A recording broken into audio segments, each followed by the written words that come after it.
In June of 2013, the PlayStation exclusive game, The Last of Us, debuted after a long build-up and a month's delay. The post-apocalyptic world of The Last of Us explores an American society that has endured 20 years of collapse and decay after a fungal infection leaps from insects to humans. The fungus invades the brain of its human host, rendering the person blind and releasing a frighteningly aggressive set of behaviors against other non-infected humans. Inhaling spores or suffering a single bite from an infected suffices to perpetuate the plague. In time, the fungal growth sprouts from the victim's head, leading to his eventual death. Through a series of harrowing events, survivor and ex-Texan Joel, a middle-aged, emotionally hardened smuggler who lost his 12-year-old daughter at the beginning of the outbreak to a soldier's bullets, finds himself in charge of a 14-year-old girl named Ellie. A group known as the Fireflies is working to overthrow the oppressive military rule and its resultant quarantine zones that arose after civilian control collapsed in the face of widespread and worldwide chaos. Firefly leader Marlene learns that, though bitten by an infected, Ellie is immune to the negative effects of the fungus. Marlene and those in her group hope to transport Ellie from Boston to a Firefly stronghold in Salt Lake City and use the young woman to develop a vaccine. However, Marlene is wounded and hires Joel and his friend and smuggling partner Tess to do what she cannot. When Tess is bitten, Tess decides it is better to die, delaying a group of soldiers tracking them than to succumb to the fungus and become, quote, one of those things. In their journey from Boston to Utah, Joel and Ellie must survive savage human groups ready to kill and loot any and all passers-by. Must survive a group who have adopted cannibalism as a means of sustaining themselves. Must survive a life-threatening injury to Joel that requires Ellie to take control of their destiny. Must survive pockets of infected humans who are now as soulless as those non-infected folks who will consciously do anything to eke out their existence for another day, regardless of the cost to innocent others. In Wyoming, Ellie and Joel encounter an enclave of people attempting to restore an oasis of civilization in the midst of the destruction. Among them are Joel's brother Tommy and his wife Maria. For a time, Joel contemplates abandoning his charge and his growing attachment to Ellie and letting Tommy assist Ellie across the remaining distance. But a confrontation with Ellie regarding their respective personal losses and her declaration that, quote, everyone I have cared for has either died or left me. Everyone fucking except for you, unquote, changes Joel's mind. While Joel's bond with Ellie and its attendant stark prospect of loss, so reminiscent of that with his daughter Sarah, urge him to leave Ellie, Ellie's strengthening relationship with Joel heightens her relationship that without Joel her fear would be even greater. This admission reflects her earlier confession to another now-dead teenager, Sam, that what she is most scared of is, quote, being by myself. I'm scared of ending up alone, unquote. While this game is a masterpiece of characterization, story, and atmosphere, it is the ending that has generated the most controversy. Whether one applauds or denounces Joel's decisions and actions offers a raw and bluntly revealing glimpse into the hearts and minds of those who occupy these divergent camps. When Ellie and Joel reach the Fireflies, Ellie, who cannot swim, is on the verge of death from a near drowning incident. While Joel attempts to revive her, armed Fireflies arrive, knock out Joel, and save the still unconscious Ellie. Hands in the air. When Joel awakens, Marlene tells him that Ellie, having never regained awareness, is being prepped for surgery. Doctors are planning to cut open her brain, remove the mutated fungus that grants her immunity, and try to, quote, reverse engineer a vaccine, unquote. Whether the Fireflies could, in fact, have succeeded in their goal of producing and distributing a vaccine to save humanity, that is, given a nearly absent medical and social infrastructure, is irrelevant to the true meaning of and disagreement about the story's end. The unpleasant reality is that the operation itself will kill Ellie. That possibility Joel cannot, will not, abide. For the first time in 2 decades, Joel has opened his heart and his vulnerability to another human being. Yes, Ellie reminds him of his daughter Sarah, but Ellie is no more a mere substitute for Sarah than a new wife would be for a widower's deceased spouse. Ellie is her own person. Everything. Joel is not the same man he was at the start of the outbreak. His relationship with Ellie is its own value, unique and forged under its own circumstances. Critics who mindlessly and simplistically draw a one-to-one correspondence between Ellie and Sarah sell short Ellie, Joel, and the ability of ordinary human beings to emotionally heal themselves by connecting with another individual after a period of profound and devastating personal loss.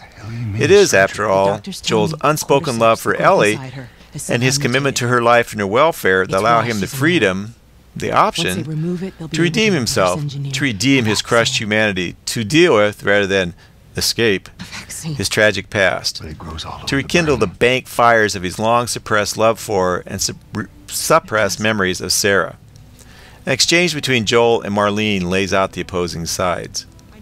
Joel asks Marlene, "Why are you letting this happen?" Marlene says, "Because this isn't about me or even her. There is no other choice here." Joel replies, "Yeah, you keep telling yourself that bullshit." In answer, Marlene tells a guard to remove Joel. If, quote, he tries anything, shoot him, unquote. She turns to Joel. "Don't waste this gift, Joel." After escaping his guard and fighting his way to the operating room, Joel finds Ellie stretched out on a table and sedated. A doctor and his two assistants are surprised when Joel bursts into the room. The doctor says, "What are you doing?" "I won't let you take her. This is our future. Think of all the lives we'll save." Don't. When he threatens Joel with a scalpel, Joel kills him. One of the others yells at Joel, "You fucking animal!" You fucking animal! She then cowers on the floor and pleads for her life. I don't want to die! "Please, I don't want to die! Oh God! Oh God!" In a final meeting, Marlene points a gun at Joel while he holds a helpless Ellie in his arms. Even if you get her out of here, then what? "You can't save her," she says. How long before she's "Even if you get her out of here, what then?" "How long before she's torn to pieces by a pack of clickers? That is, if she hasn't been raped and murdered first." Joel stares at her and says, "That ain't for you to decide." You know Marlene replies, "It's what she'd want. And you know it. Look, you can still do the right thing here. She won't feel anything." You can still. In reply, Joel shoots Marlene. As did the woman in the OR, Marlene begs for her life. "Wait, let me go, please." Joel looks down on her. Wait, "You just come after her," he says, shooting Marlene in the head. let me go. Returning to his brother's settlement, Joel joyfully and unabashedly shares with Ellie good times he had with Sarah. They are fully and completely a team now. Moreover, they are now a family. Ellie's worst fear, being alone, will never come to pass while Joel lives. When Joel says, "Just a little bit further now," he might well have been alluding to the interplay between him and Ellie that cements the final brick of the connection he and Ellie have struggled so mightily to construct. "Here," he says, reaching down to help her climb a rise of ground. "I've got you."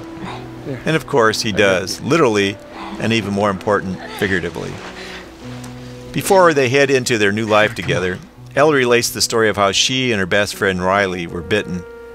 Riley died, the first of many. Ellie did not. She survived.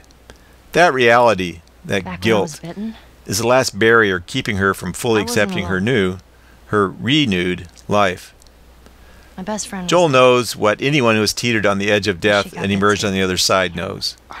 No matter what, you keep finding something to fight for. No matter what. Abruptly, Ellie asked Joel to, quote, "Swear to me that everything you said about the Fireflies is true," unquote. I know that's not With what barely you a moment of hesitation, Swear to Joel me. answers her, "I swear."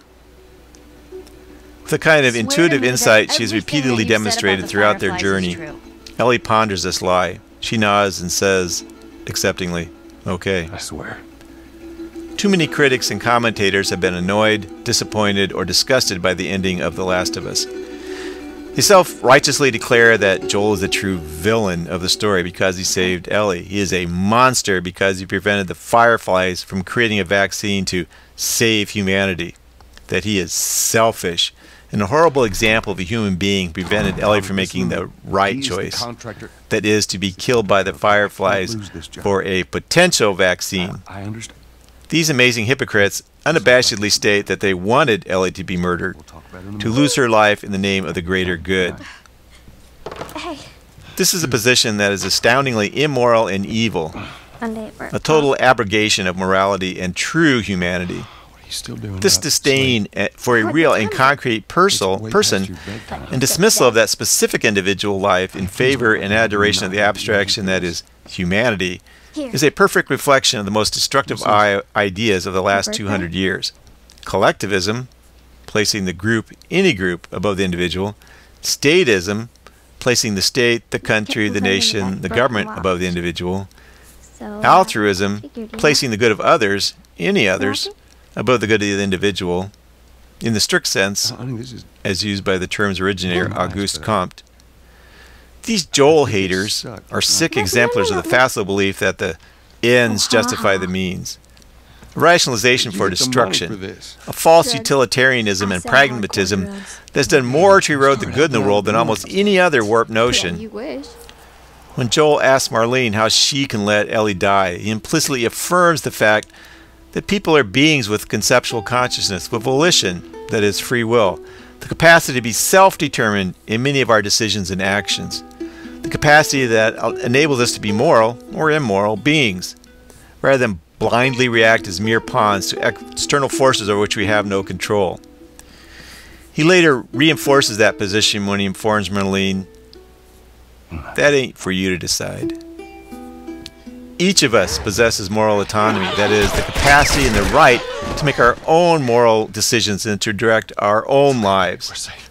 We're safe. In contrast, Marlene hides behind the false deterministic stance that circumstances force them to murder Ellie.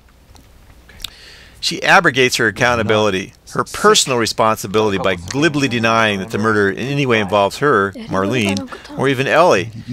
She denies that morality is in any way involved in the murder. As she says, there is no other choice here, since morality requires a selection among alternatives. If there is no other option, then to speak of morality is to commit a category error. The situation is outside the sphere of ethics morality. Even while she implicitly attempts to cloak herself in the mirage of doing the right thing, and by pretending that murder is fine as long as the victim does not feel anything. Joel rightly pierces this mask by declaring to be the bullshit it is. Move your hands, babe. When charged with the vacuity and falseness of her position, Marlene does what every good collectivist and statist does. I know this hurts. She threatened Joel's life to extort his compliance with her unwarranted demands. I know, babe. I know it hurts. For Marlene and those who support her philosophical camp, an individual and his or her life is of no import. Marlene paints Ellie's mutated virus and her murder as a gift, a thing given by fate, I suppose, without any concern or rights of its own. Don't do this to me, babe. A gift is not consulted before it is handed over. It has no say in the matter. It is simply used for the purposes, the ends of others. The same kind of collectivist and altruistic nonsense is repeated by the OR doctor when he places our future, a future, of course, which does not include the gift, that is, Ellie and her life, and the lives of unknown and ignoble abstract others above the future and existence of a real, specific human being. When Joel kills him, the woman assistant calls Joel a fucking animal. But she and her cohorts, and those who agree with their desire to murder Ellie, are the real animals. They are the ones who discard any consideration of moral principles, who feel no remorse snuffing out a life because of their self-defined needs, than a lion who experiences zero qualms in killing its prey. Morality need not apply. The ends justify the means. Almost as bad is the rampant hypocrisy demonstrated by the OR woman who cries that she does not want to die, and by Marlene who begs to let her go, who begs Joel to let her go. Apparently, it's okay to kill an innocent girl for their beliefs, for the goals that they desired. They're more than willing to murder someone to achieve what they want. But, oh dear, their own lives are so precious they are unwilling to see them ended. Us murderers, fine. Us murdered, no, no, no. But, of course, Joel does not commit murder. Regardless of what he did in the past, in the course of his time with Ellie, the people he kills are those who are first trying to kill him. Justified homicide, self-defense, is moral. The sanitized murder of Ellie and Joel, attempted by the Fireflies, is not. The Fireflies are no better than the soldiers or the hunters or the cannibals who kill, murder, because they want something from their victims. Even though Joel kills plenty of people, to equate what he does with these others is to obliterate the boundary between good and evil, morality and immorality, humanity and inhumanity.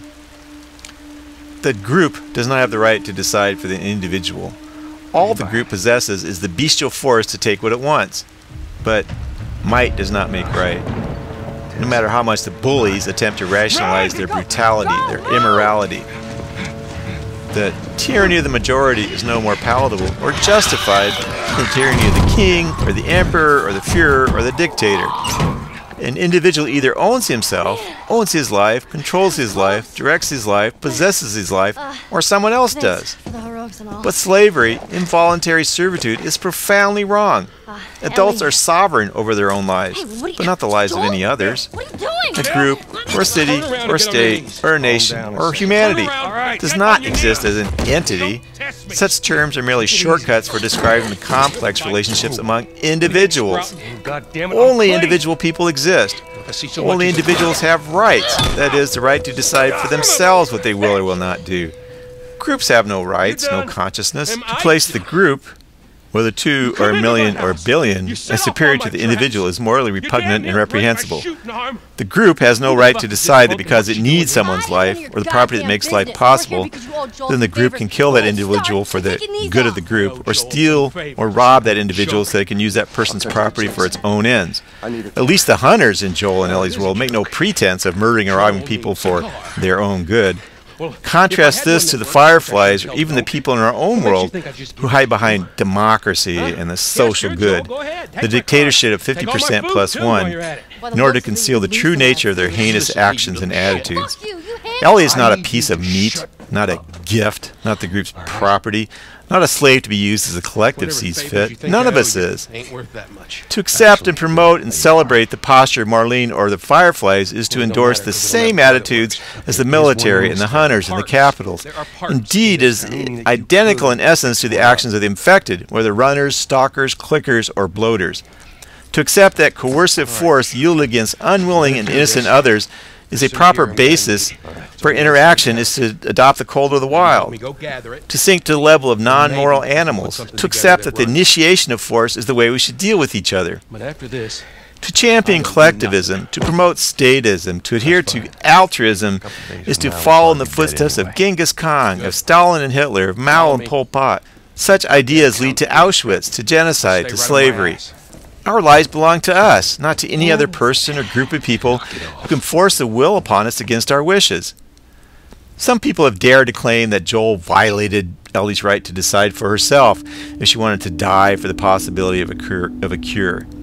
This is ironic, since these self-same arbiters see nothing wrong with murdering a person who never regained consciousness before the decision was made by the group to kill her. But Joel is preserving Ellie's capacity to choose. The dead decide nothing. Yes, he lied to her, though Ellie recognized the lie for what it was, his admission that he would protect her and ensure that she would never end up alone.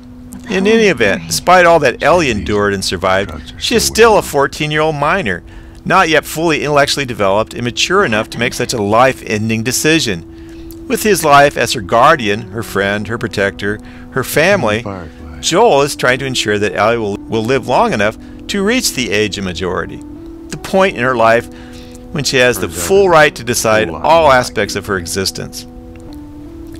Perhaps of even more immediate concern to Joel was the nature of the special relationship Ellie had with Marlene. When Joel and Tess first meet Ellie in Boston, dragging a wounded Marlene along with them, Ellie's first impulse is to attack them. 2 adults, one a large and dangerous man, with her knife. As she says, "Get the fuck away from her," thinking they are hurting Marlene. Ellie does not hesitate to at least try to protect her friend and surrogate parrot. She trusts Marlene and wants to stay with her rather than leave with 2 people she knows nothing about. In Salt Lake City, after revealing that Ellie will be murdered, Marlene says to Joel, Get another shot at this. "I knew her since she was born. I promised her mother I would look after There's a her." crew of Fireflies that'll meet you at the Capitol building. Marlene was the closest thing Ellie had to a mother, and Joel became the closest thing Ellie had to a father. Put yourself in Joel's position. How could he possibly reveal to his daughter that her mother wanted to murder her? That Marlene, The person who had protected and was still supposed to protect her smuggling shit. would rather see Ellie dead and dissected than You'll follow waste her by keeping her By alive. the weapons. As Ellie told Joel and Tess in Boston, "I didn't She's ask not for listening this." to that part of town. She has overcome a mountain of challenges to do what Marlene wanted her to do. For that, she is thanked by being used as a lab rat. How much more disillusionment, how much more emotional pain must Ellie suffer? Better, Joel thinks, that she hold on a bit longer to her positive view of the Fireflies, and even more so, Marlene. He was a good man. There's precious little enough of the good left in the post-pandemic world for her, or anyone, to cling to. Yes, Joel could tell Ellie the truth about the real nature of the Fireflies and Marlene, but why would he want to inflict more pain on this girl that he loves? Fine. Why be the agent of another crushing blow? And for this attempt at compassion, for those 2 words, Don't take long. I swear, And you Joel is stay castigated close. and denounced by the collectivists and altruists. It's disgusting. As for those hypocrites who rail against selfishness, who condemn Joel as selfish, they fail to understand what the actual concept means. To be selfish literally means to be, quote, concerned for or with oneself. A person can do this rationally or irrationally.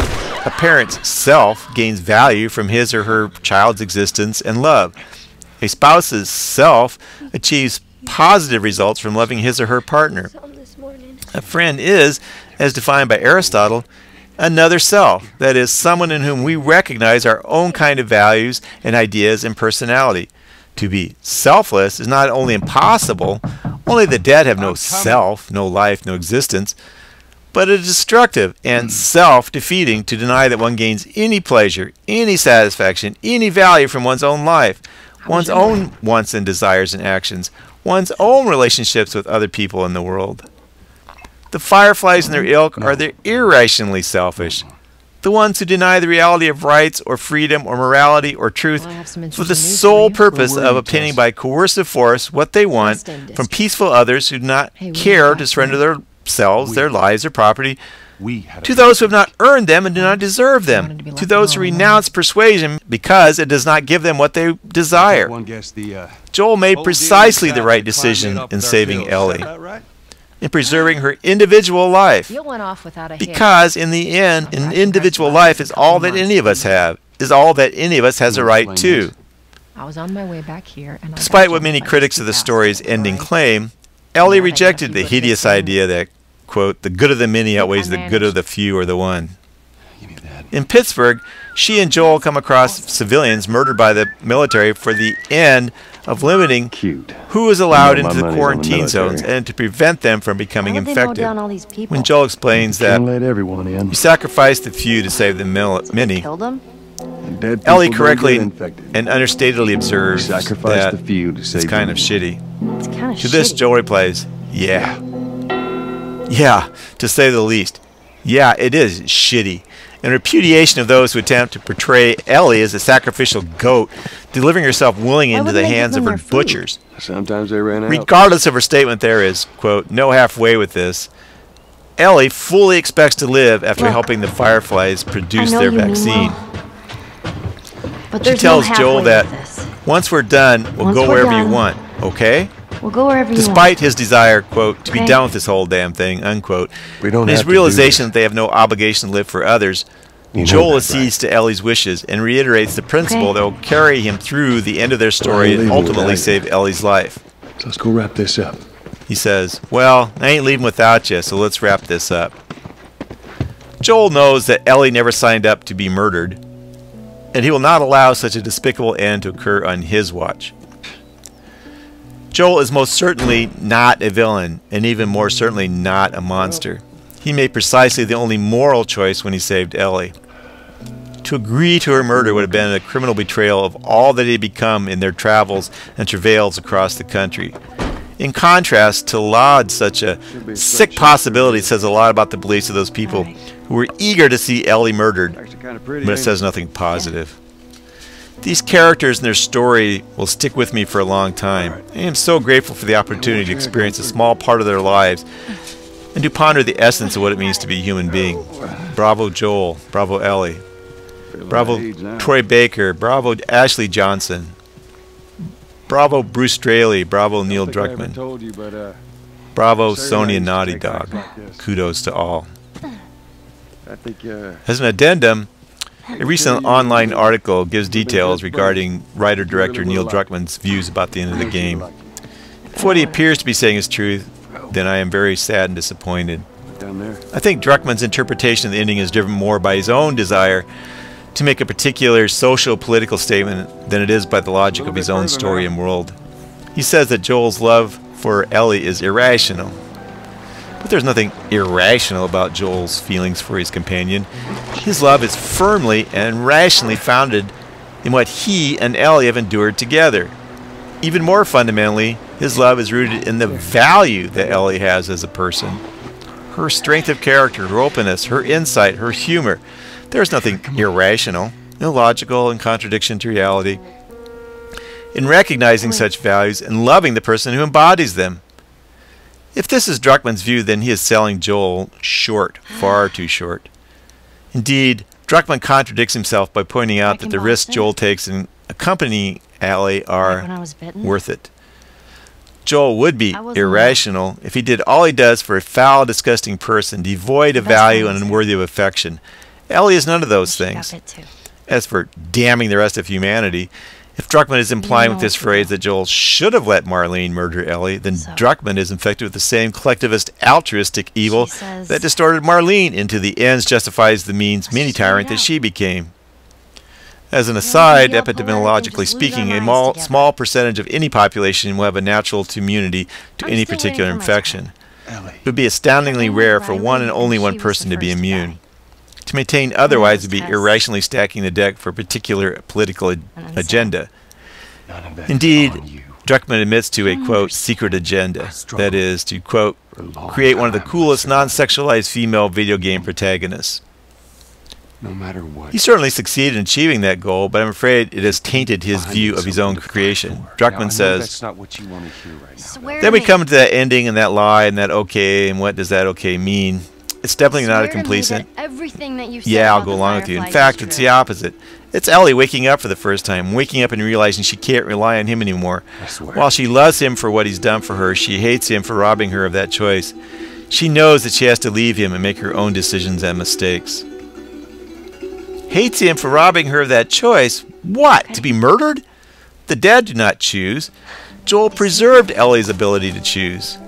For all Ellie's growth in the year of this story, she is still a teenager with neither the experience nor the wisdom to offer herself up as a sacrificial goat. As an adult, she has a right to do so, even if such a decision is wrong. As a teen, she does not. If Druckmann is implying that Ellie would decide to be murdered, then I profoundly disagree. The reality so carefully constructed by The Last of Us tells us that Ellie wants to help, yes, but not at the cost of her own existence. Her very words indicate her desire to and belief that she will continue with Joel after aiding the Fireflies in their quest for a cure. To try to transform this consummate individualist in the worst kind of collectivist and altruist, the kinds that sanctions murders of innocents, all in the name of an abstraction, the greatest good, is a profound betrayal of who and what this character is in the reality of this world. Perhaps Joel should have told Ellie that Marlene, Ellie's mother, would rather see Ellie dead and dissected rather than wasted by remaining alive. That approach would have been cruel and punishing, but maybe Ellie should have been confronted with the evil that can be perpetrated in the name of the collective.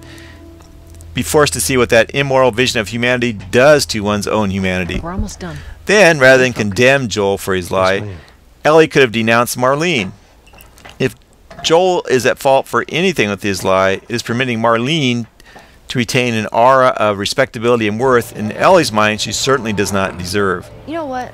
But there is nothing irrational per se in Joel's desire to spare Ellie that pain. Joel did not rob Ellie of her choice. To maintain otherwise is to imply that the proper choice would have been to let Ellie be murdered. That is the choice of evil.